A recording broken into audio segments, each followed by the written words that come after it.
Hello. Good afternoon, Your Excellency. Good afternoon.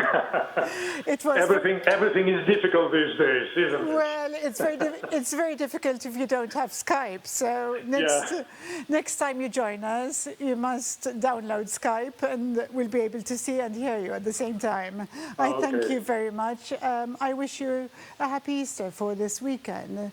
Thank you very much. Thank you. Orthodox Easter comes a week after ours. And being in Malta during this outbreak of the virus, I'm just wondering whether you could tell us what the Greek citizens, the Greek people living here, how they're going to be celebrating Easter this weekend.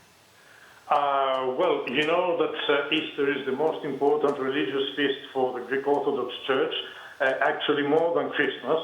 And it usually implies spectacular, massive gatherings within churches, like Epitaph on the Good Friday, like today, or Resurrection on the Holy Saturday tomorrow, and spectacular, massive gatherings outdoors. But this year, as everybody knows, everything will be completely different. Easter will be celebrated indoors within family members. Churches are closed to the public, even here, but also in Greece. So masses will be transmitted live through the television, so everybody will follow the masses on the television. And that's how we're going to celebrate here as well. Yes, obviously everything's absolutely different. May I ask the number of Greeks residing in Malta today? Well, I don't have an exact number. It must be in between 700 and 800 because, you know, a lot of Greeks do not register at the embassy, and whenever they leave, even if they have registered, they forget to deregister. So we think that there are about 700 to 800 permanent residents together with their families. So they're actually residing there. Are there any that you are aware of that have returned back to Greece before lockdown? Well, you know, when the whole crisis started, very few Greeks happened to be visiting Malta at that time, and we convinced them to leave as soon as possible. So they left on time, using the last flights before the flight banning. The vast majority of those residents here, they remained here. They didn't want to leave.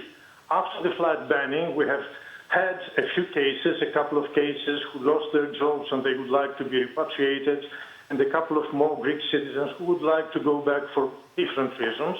Those are not so many. There are about in between 10 and 20. I don't know the exact number. But anyway, they will take advantage of this repatriation flight program decided last week by the Maltese government. So they will be living in that way. So your recommendation was that they go back to their country. Can we speak a bit about the situation of the coronavirus in Greece? What's the situation with the figures in Greece and the lockdown restrictions? Yes. Well, I think that we're doing rather well, together with a couple of more countries like Malta, for example. Fortunately, the Greek government realized very, very quickly that this was not going to be an easy case. So they reacted very rapidly, and they gave an important role, actually the main role, to the medical experts. And together with them, they took immediately very strict measures, starting around, if I remember well, around the 28th of February, when we had our first cases, and well before we had our first victim. Which measures did they take? They closed down progressively schools and educational institutions of any grade, restaurants, bars, coffee shops, non-essential businesses.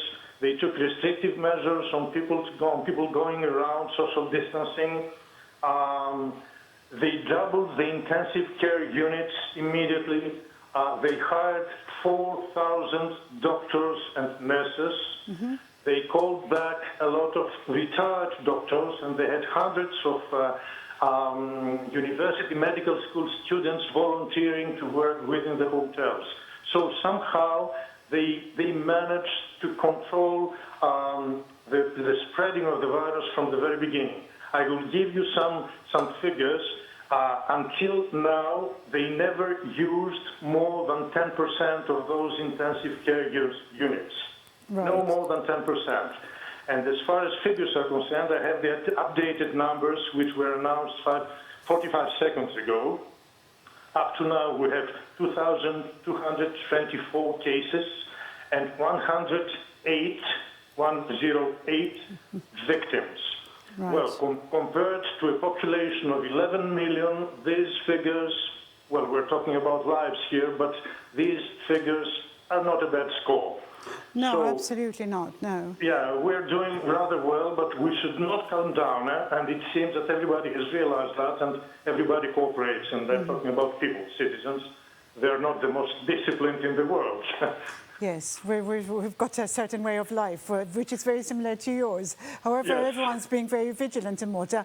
May I ask if there are any plans for an exit route to the restrictions for lockdown in Greece? Well, since we're going rather well, yes, this discussion has already started a couple of days ago, but I don't have anything in concrete because they don't have anything concrete to announce yet. They started dealing with that because things are getting smoother and smoother, and most probably from the beginning of May, we might start withdrawing some measures. The process will be very slow and very progressive. It will not be just now, just like this. So it will be very gradual. It will be very gradual. Exactly. Although we're going well, we have to, we have to take advantage of what we gained up to now. We should not go back. May I ask to close that you share with the 700, 800 Greek people in Malta, living in Malta, a message for Easter and also to the Maltese public? Yeah, well, message. I will not be surprising you. You all know, we all know this is not an individual war, it's a collective war. Unfortunately, coronavirus came to stay according to the experts at least. It might leave temporarily, but it will come back over and over again. That's what they say. I'm not saying that. So we need to prepare ourselves, and as most of us are ignorant, we have to rely on the experts and fully respect what they tell us to do. We don't know, they do. So we have to obey in order to protect ourselves and our beloved ones and take back our lives as soon as possible. But we should be prepared because our life will not be the same anymore. I'm not saying if it will be worse or better, but it will not be the same anymore, that's for sure. Perhaps gradually we can build towards that again. Exactly. I thank you very much, Your Excellency. Thank you very I wish much. you a happy Easter, and I'm sure we'll hear from you again very soon. Thank you very much. Of course. Thank you very much.